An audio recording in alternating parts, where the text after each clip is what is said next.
Good morning, Pilgrim. I have a reading this morning here from Luke chapter 10, 37 through 42. Martha and Mary. And every time I read this, I get a little upset. I just don't understand the thinking here. But reading today's devotion, getting this ready to read to you, I think I understand it better. Martha and Mary. Now, as they went on their way, Jesus entered the village, and a woman named Martha welcomed him into her house. She had a sister named Mary, and this Mary who sat at the Lord's feet and listened to his teaching. But Martha was distracted with much serving. And she went up to him and said, "Lord, do you not care that my sister has left me to serve alone? Tell her then to help me." But the Lord answered her, "Martha, Martha, you're anxious and troubled about many things, but one thing is necessary. Mary has chosen the good portion, which will not be taken away from her." 18 December 1864. Good works in good company. Well, some persons imagine that one cannot serve Christ actively and yet have fellowship with him. I think they are very much mistaken. I confess it's very easy to get into Martha's position and to be encumbered with much serving. You may have to preach here and there so many times a week if you're a preacher, and you got other things to do if you're not. And you got to attend the meetings, to visit sick people, to do so many other things, so much stuff that you may really, unless you're very careful, fritter away your own inward life and outward exercises. Well, I don't think, however, that there is any reason why this should be the case except through your own folly. Certain it is that a person may do nothing at all, yet grow quite lifeless in spiritual things. Sit around and be a couch tater and watch TV and do nothing good. Mary was not praised for sitting still. No, she wasn't, but for sitting still at Jesus' feet. In my case, that would be reading our Bible, meditating on the Word, spending time in prayer, wouldn't it? Wouldn't that be about the same thing? Sitting at Jesus' feet.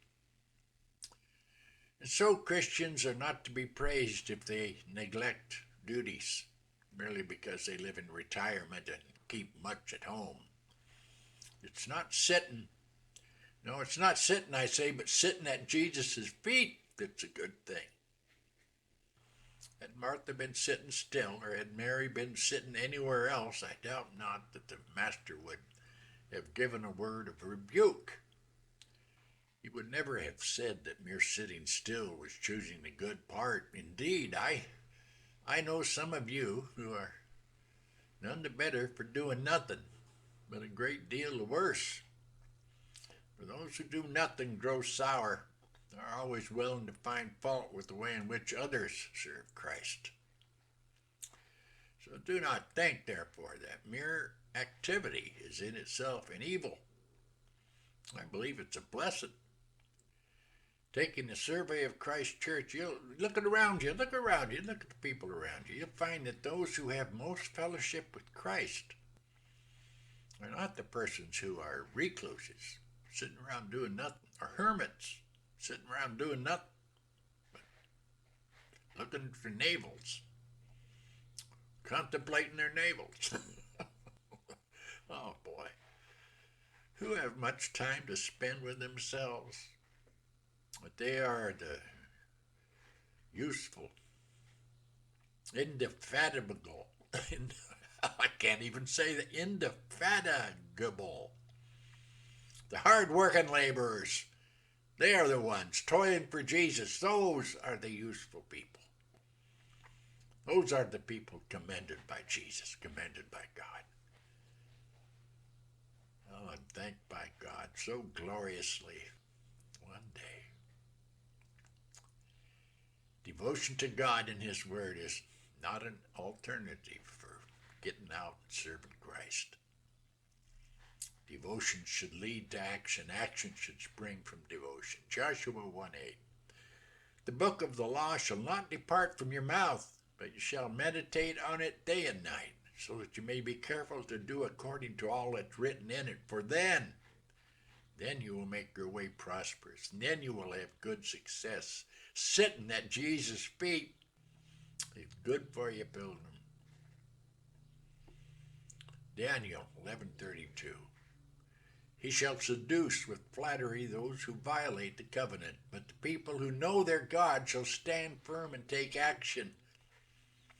Why do they know God? Because they sit at Jesus' feet. They also get out and work. Timothy 3:16-17. All scripture is breathed out by God and profitable for teaching, for reproof, for correction, for training in righteousness, that the man of God may be complete, equipped for every good work. The man of God got to spend time in the Word. You got to spend time at Jesus' feet, reading the Word, praying. Think on these things, pilgrim. God bless. Have a blessed, blessed day.